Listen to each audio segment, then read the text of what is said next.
हरे कृष्णा श्रील प्रभुपाद हरे की जय, कृष्णा गुरु महाराज की जय। कृष्णा कृष्णा आप सब भक्तवृंद की हरे जय। निताय गौर हरे प्रेमानंदी, हरि हरि बोल। हरे कृष्ण। हरे जय राम जप हरे सुधारने की राम कला सत्रों पे हम राम व्रत में स्थित राम होके नाम जपने के बारे हरे में सुन रहे हैं। हरे और हमारी जगह है, स्थान है राधा कुंड, तथा राधा कुंड की शोभा श्री गोविंद लीलामृत में वर्णित है 7वें सर्ग में। और ये ग्रंथ श्रील कृष्णदास कविराज गोस्वामी के द्वारा विरचित है। कविराज गोस्वामी रंग देवी के टोलियों में कस्तूरी मंजरी है, तो उस राधा कुंड के चारों तटों पे और 4 कोने में 8 सखियों की, मुख्य सखियों की राधा रानी की कुंज है के बारे में, उसकी सुंदरता के, शोभा के बारे में हम सुन रहे हैं। और ये कल हमने विशाखा सखी के कुंज, मदन सुखद कुंज, जो ईशान कोण में उत्तर तट और पूर्व तट के बीच की कोनों है, तो उसमें विराजमान है, तो उसके बारे में श्रवण किए हैं। आज है अब पूर्व तट पे राधा कुंड के पूर्व तट पे एक कुंज है, और यह है इंदुलेखा ये चित्रा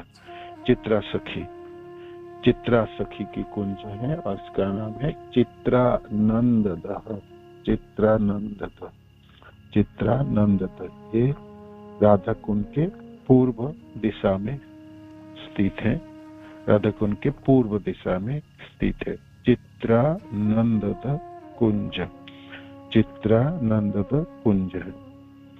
ये अद्भुत विचित्र ढंग से बनी हुई, इसकी बनावटी अद्भुत है और वैचित्रमय है।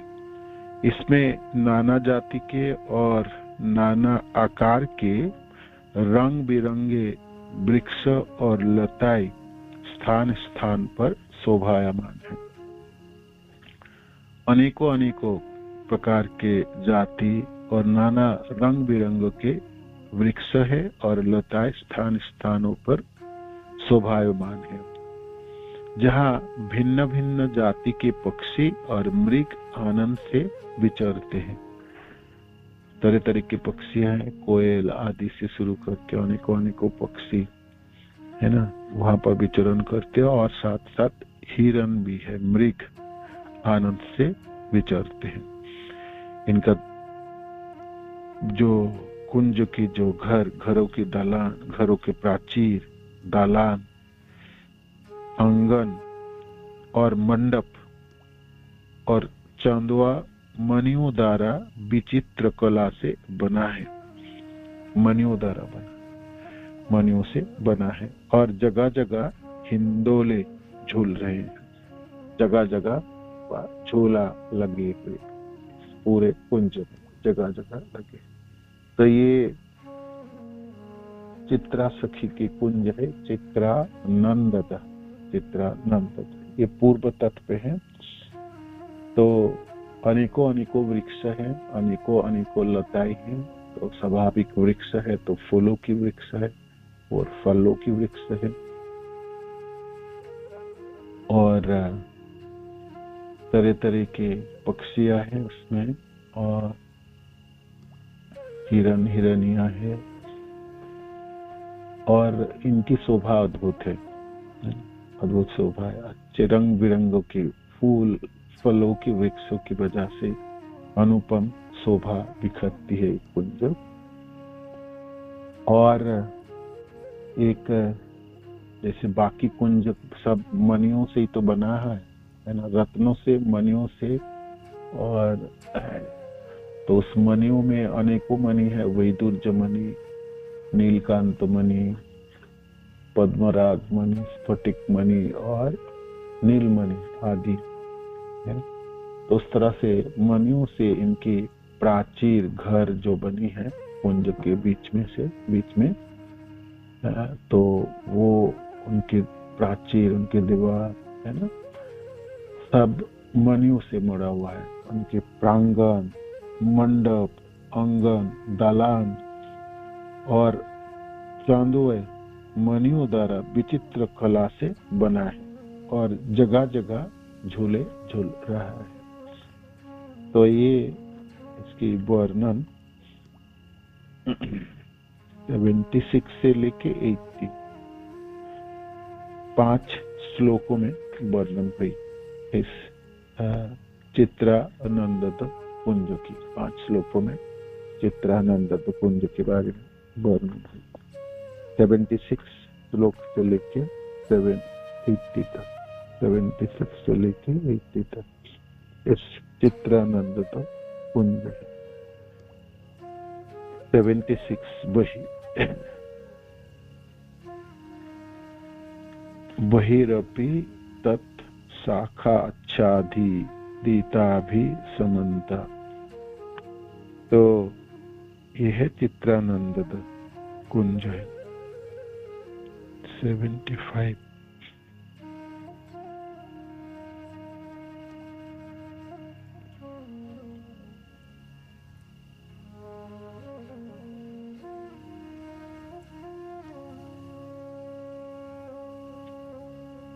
विविध आकार, विविध वर्ण, विविध जाति के वृक्ष है एवं लता समूह एवं मनोहर रत्न, विचित्र वर्ण की पक्षी, भृंग, कुट्टिम, प्रांगण द्वारा यह परिवृत है।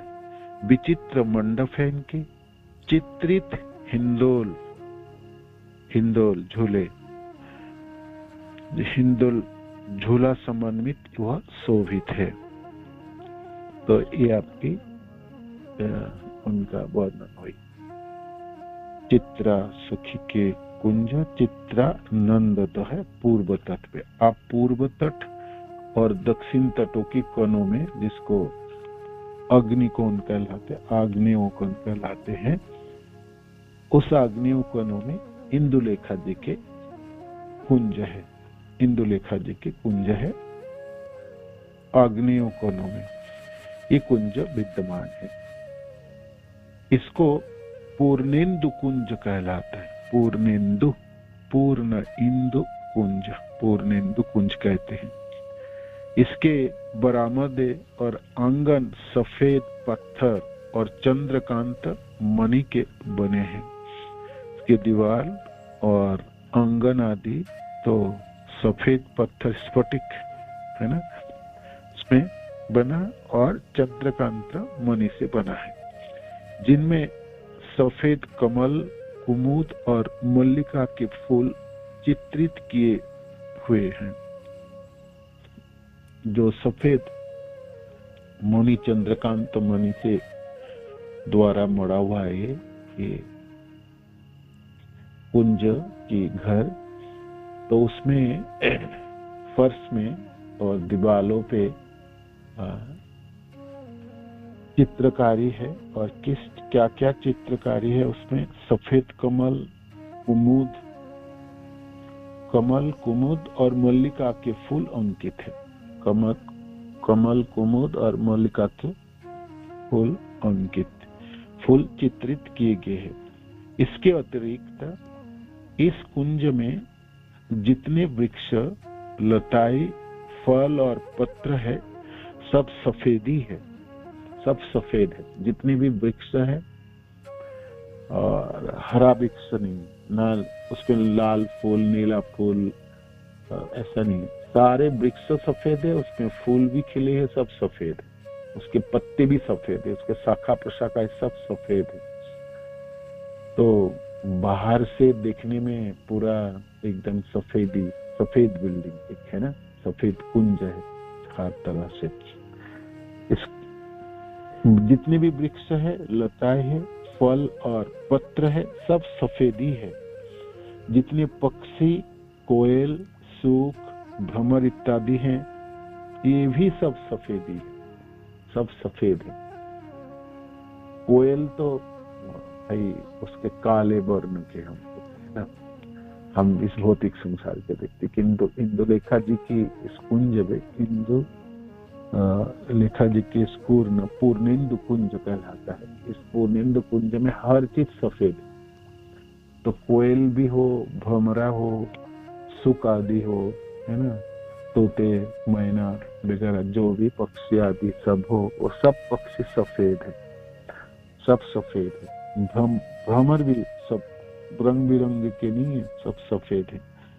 देखने से उनकी जाति का पता नहीं लगता। अब सब सफेद की हो गया तो जाति कैसे पता लगेगा? हाँ, उनके बनावटी अलग अलग है सबके, किंतु एक जैसा सफेद वर्ण की है तो सब सफेद ही सफेद लगते, इसलिए जाति के पता नहीं लगता। केवल बोली सुनकर ही जान पड़ता है कि यह कौन सा पक्षी है। कोयल हो या भाई तोते हो, मैना आदि हो, तो वो सब एक जैसा देखने में सफेद, उसके है ना पंख आदि सफेद, सब कुछ है ऊपर से सफेद ही, जैसे मानो कि सफेद मणियों की एक गुड़िया, हर जितनी भी गुड्डा गुड़िया सब सफेद हो तो एकदम से लगेगा ना जी एक जैसा ही सब है, तो ऐसा ही एक जैसा ही लगते हैं। किंतु जब वो बोलती है, बोली है, तब बोली से पता चलता है ये तो कोयल है, तो सुख सारी है, ये मैना आदि है ना, इस तरह से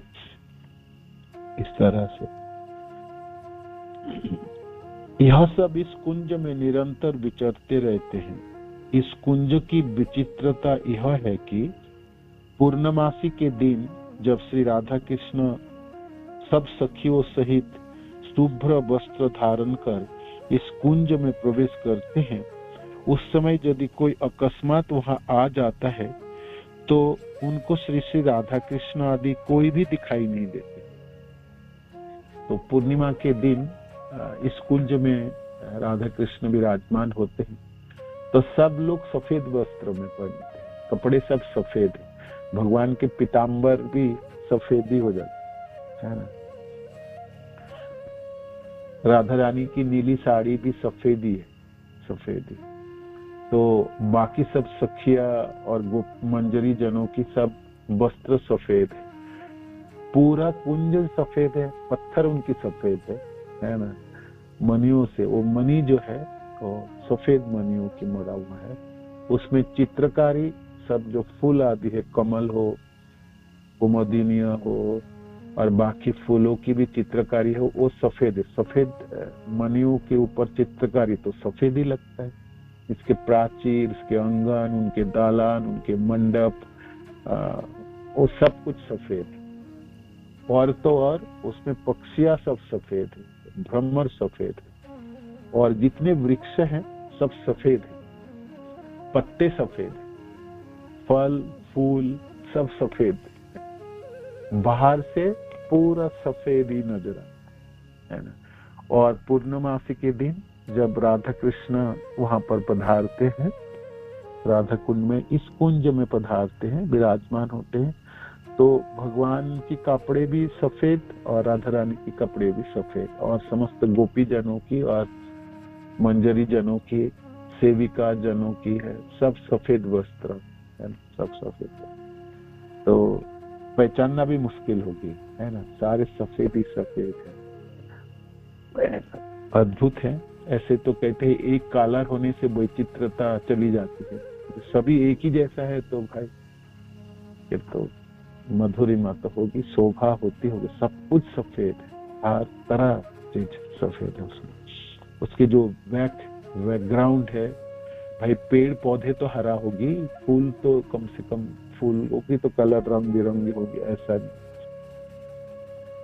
सब कुछ सफेद है। यदि कोई अकस्मात वहां आ जाए, मानो कि आप अचानक पहुंच जाओ राधा कुंड में और अग्नियों कोने में, इस पूर्णेंदु कुंज में आप प्रवेश करो इंदुलेखा जी का, तो आपको कुछ नहीं दिखाई देंगे। जैसे बर्फ में ढका हुआ चीज या बर्फ के चारों तरफ बर्फ की बर्फाई हुई तो कुछ नहीं दिखाई देता है, सब ढक जाती है, सब सफेद हो जाता है। इस तरह से पूरा कुंज सफेद, आपको कुछ दिखाई भी नहीं देंगे जो कोई है भी वहां पर, इस तरह से है। तो इसे अद्भुत है इसकी बनावटी, अद्भुत इनकी वैचित्रता और अद्भुत इनकी शोभा है। ये आग्नेय कोने में है, पूर्व तट और दक्षिण तटों की बीच के कोना है, यानी इस बीच के कोने में ही तो श्याम कुंड है, तो उस तरफ होगी, श्याम कुंड के तट के तरफ होगी, कनों पे ये कुंज विराजमान है। अब आई दक्षिण दिशा। दक्षिण दिशा में राधा कुंड के दक्षिण तटों में श्री चंपकलता जी के कुंज है, श्री चंपकलता की कुंज है। इस कुंज के नाम है हेम कुंज। हेम कुंज, हेम शब्द का अर्थ है सोने, सोना है ना, हेम वर्ण, सोने की वर्ण, सरनाभ, तो ये हेम कुंज है। इसी नाम से पता चलता है इसका कैसी कलर होगी, किस तरह से देखने में होगी। हर कुंजों की बनावटी भी अलग है, उनकी दर्शन भी अलग है ना। तो ये दक्षिण तट पे जो कुंज है, ये है आपकी चंपकलता सखी की कुंज है, और इसका नाम है हेम कुंज। हेम कुंज, हेम कुंज दक्षिण तट पे है। जिस प्रकार पूर्णेंदु कुंज सब प्रकार से शुभ्र वर्ण है। पूर्णेंदु कुंज इंदुलेखा जी की कुंज के बारे में सुने हमने, सब कुछ सफेद सफेद सफेद सफेद। उनकी घर, कुंज के अंदर जो घर बना हुआ वो सफेद है, सफेद मणियों से बना है। जो वृक्ष, जितने भी तरह तरह के वृक्ष है, हर जाति के वृक्ष है, वो सब सफेद है। फूलों की वृक्ष, फलों के वृक्ष, उसमें फूल खिली तो सफेद फूल, फल भी उसमें है तो सब सफेद फूल, सफेद फल है। पक्षी आदिया भी सफेद है ना, कोयल, मैना, आपकी सुखसारी और जितने जितने और भी पक्षी आदि सब सफेद है ना। भगवान राधा श्याम सुंदर प्रवेश करते हैं, सब वो भी सफेद कपड़े पहन के, सफेद कपड़े वपड़े, आभूषण आदि, श्रृंगार आदि सब सफेद है। बाल भी सफेद होगी, है ना, सब कुछ सफेद बस। इसे अद्भुत है नहीं, मानो कि भाई श्याम सुंदर तो पीताम्बर धारण करके ही गोचारण में आते है ना, और उनमें कमरबंद है, उनके कलाओं में भाई ठीक है, आभूषण ना भी हो तो फूलों की और कलियों की कलाई बनी है, बाला बनी है, बाजूबंद बनी है, कानों में भी उनकी श्रृंगार फूलों की है, बालों में भी जुड़ाव में उन्होंने मालती फूलों की माला बना के जुड़ा बना है, तो उसकी तो कलर रंग बिरंगे है ना, अलग है। इंदुलेखा जी के कुंज में प्रवेश करेंगे, सब सफेद हो जाए, अपने आप सब कुछ सफेद हो जाए। तो इस तरह दक्षिण तटों में जो कुंज है, ये आपके चंपकलता जी के ये हेम वर्ण है, हेम वर्ण, हेम कुंज कहलाता। तो स्वर्ण की वर्ण, स्वर्ण वर्ण की है। श्री राधिका वह आती है तो आपने समस्त श्री अंग पर लीलावशत पीला अनुलेपन लगाकर और पीले ही आभूषण, पीला वस्त्र धारण करके आती है। यहाँ पर लीला विलास होगी तो राधा रानी सब कुछ पीले पीले पहने, कपड़े पीले, आभूषण सब पीला है, अंग रेख जो लेपन है वो भी पीला है ना, चंदन आदि की जो लेपन है तो वो सब भी पीला है, पीली है ना।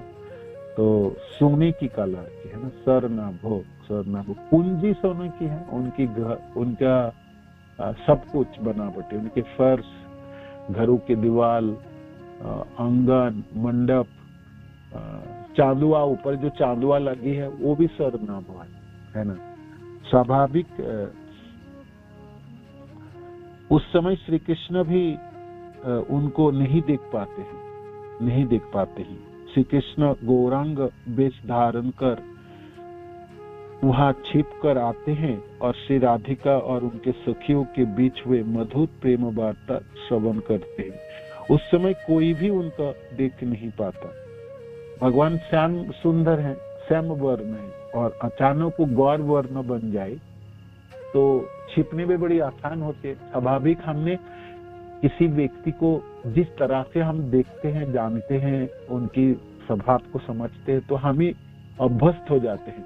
जिस श्याम सुंदर है तो भाई श्याम वर्णों की होंगी, उनकी कुंचित केस होगी, बांसुरी होगी, उनकी जूड़ा होगा, उनका वेशभूषा होगा, पीताम्बर होंगी, कमर बंद होंगे, है ना, और बाजूबंद आदि होगी, कानों में कुंडल आदि होगी, बनमालाई होगी। ये हमारा मन, हृदय, आंखें ऐसा कृष्ण को देखने में अभ्यस्त है। किसी दिन कृष्ण बिल्कुल पूरा पूरा एकदम हेम वर्ण, गौरंग, गौर वर्ण बन गए तो कोई अभ्यस्त नहीं मैंने, और छिपना बड़ी आसान हो जाते हैं, छिप जाएंगे, देख ही नहीं पाते हैं। तो भगवान तो विराजमान है, राधा रानी आ गई, सारे सखिया आ गई, सारे गोपी जन, मंजरी जनों भी सब आ गए, सब अपने अपने काम कार्यों में रत है, सब कुछ सजावटी है और शुरू होने ही वाली है। अब श्याम सुंदर है ही नहीं, किंतु भाई देखो देखो तो देखो, कहाँ देखो, दिखाई नहीं पड़ती, क्यों नहीं आए। भगवान आ चुके हैं, पधार चुके हैं, वहां विराजमान है, किसी वृक्ष के पीछे खड़े, और हेम वर्ण है, माने सोने की वर्ण की कृष्ण है, गौर वर्ण, गौरांग है ना, महाप्रभु की पिघले हुए सोने की वर्ण है। ये तो राधा रानी की वर्ण है। भगवान आज कृष्ण भी वही वर्ण धारण कर ले, है ना, तो इसीलिए छिप जाते हैं। और छिपते हुए कृष्ण समस्त वार्तालाप की श्रवण करते हैं, जो राधा रानी तथा गोपी जनों की और सखी जनों की बीच होती प्रेम वार्ता श्रवण करते। उस समय कोई भी उनको देख नहीं पाता। एक दिन की आश्चर्य की घटना है कि श्री राधा कृष्ण को एक आसन पर विराजमान देख पद्मा सखी जटिला को वहां लीबालाई, किंतु आकर देखती है कि राधा कृष्ण का कोई पता ही नहीं। जटिला आई होगी वहां पर ढूंढते ढूंढते, उसको तो काम ही है ढूंढो कहाँ, देखो राधे क्यों यहाँ पर आई, तो जरूर कुछ न राधा रानी यहाँ पर आ रही है, कोई भी बहाना करके। किस बहाना से आती राधा रानी? सूर्य पूजा के बहाना से राधा कुंड की तरफ आएंगे, फूल चयन करना आदि, फूल चयन करेंगे तो फिर सूर्य पूजा वगैरह होगी ना विधिवत। तो जटिला किसी दिन पीछा किया होगा और प्रवेश कर गई है इंदु लेखा जी के, नहीं, चंपकलता जी के कुंज, हेम कुंज में। तो एक ही आसन में श्याम सुंदर और राधा रानी विराजमान है, तो वो देख ही नहीं पाई श्याम सुंदर को, है ना, वो सफेद है, सिर्फ राधा रानी को देखती जो बैठी है, और बाकी को तो पता ही नहीं चलता। वो भी अभ्यस्त है श्याम सुंदर को श्याम वर्ण के रूप में देखने के लिए। अचानक श्याम सुंदर गौर वर्ण हो जाए तो लोग कहेंगे तो और कोई व्यक्ति है और कुछ है। और भगवान जब गौर वर्ण की होगी तो देखने में पुरुष थोड़ी जैसा लगता है, स्त्री के जैसे हो जाता है, इसमें शोभामान हो जाता है। इस तरह से छल दिए जटिला को। तो इस घटनाओं को यहाँ वर्णन आई। राधा कृष्ण का कहीं पता ही नहीं, दिखाई नहीं पड़ता, देख भी बैठे और विराजमान है दोनों, किंतु अभ्यस्त है नहीं आंखें, जे भाई गौर वर्ण कैसे होंगे दोनों, है ना, इस तरह से। तो ये दक्षिण तटों की कुंज हेम वर्ण की है, और ये चंपकलता जी के है, चंपकलता जी के हेम कुंज, हेम कुंज। इंदुलेखा जी की कुंज आग्नेय कोण में थे, वो शुभ्र कुंज था, पूर्णेन्दु कुंज था, और ये दक्षिण तटों में ये है हेम कुंज, ये चंपकलता जी के है। अब आई दक्षिण तट और पश्चिम तटों की कना, ये है नैऋत कोण कहलाते हैं ना, इसको नैऋत कोण कहलाते हैं।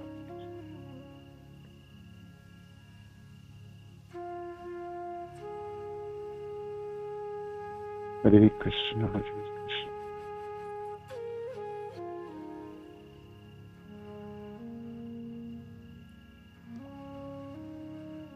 एक सेकंड,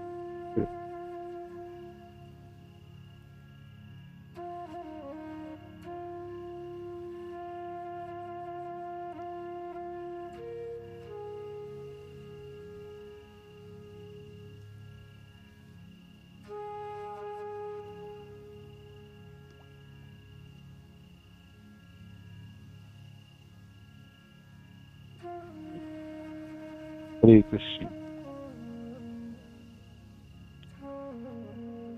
तो ये कुंज की वर्णन हुई। तो हमने उत्तर दिशा की कुंज, उत्तर तट पे ललितानंद कुंज, उत्तर तट और पूर्व तटों में कनों में, जिसको ईशान कोण कहलाते हैं, वो कुंज विशाखा सखी की है। मदन सुखद कुंज, उसकी वर्णन हुई। पूर्व दिशाओं में वर्णन आई कुंज की, पूर्व दिशाओं की कुंज तो चित्रा सखी की कुंज है, चित्रा नंद कुंज है। पूर्व तट और दक्षिण तटों की कोनों में, आग्नेय कोनों में इंदुलेखा सखी की कुंज है। ये पूर्णिंदु कुंज है, जो पूरा सफेद सफेद, सब कुछ सफेद है, शुभ्र वर्ण है ना, वो हमने श्रवण किए। और अब दक्षिण तटों की कुंज है, उस कुंज चंपकलता जी की है।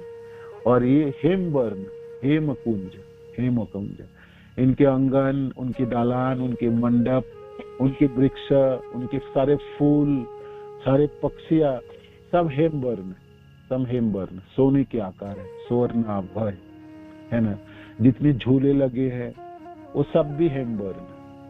और पशु पक्षी, भ्रमर, हिरने, हिरनिया, सब सोने के आकार के। बाहर से आप कभी प्रवेश कर जाओ, बाहर से देखोगे तो सोने की मुड़ा हुआ कुंज है। ये आपकी चंपकलता जी की कुंज है। राधा रानी यहाँ प्रवेश करती है, वो कपड़े भी उनके पीले की, माने सोने के आकार के, आभूषण सब सोने स्वर्णाभ है। लेपन लगाती है, वो लेपन भी सब है ना, वो सोने की है ना। सब कुछ सोना सोना सोना, सोना की कलर के, हेमवर्ण। और श्याम सुंदर भी हेमवर्ण बन जाते, गौरांग स्वरूप है ना, गौर अंग स्वरूप, गौरांग महाप्रभु की तरह। श्याम वर्ण से गौर वर्ण, राधा रानी भी गौर वर्ण और श्याम सुंदर भी गौर वर्ण। तो एक दूसरे को देखना और पहचानना मुश्किल होती है, तो इसकी वर्णन आई। तो ये आपकी दक्षिण तटों की चंपकलता जी की कुंज की वर्णन है। कल हम बाकी 2 कुंज बाकी है वो कर, ठीक है। हरे कृष्ण, धन्यवाद, प्रणाम। श्रील प्रभुपाद की जय, गुरु महाराज की जय, आप सब भक्त जनों की जय। निताय गौतम अनंत, हरि बोल, हरे कृष्ण।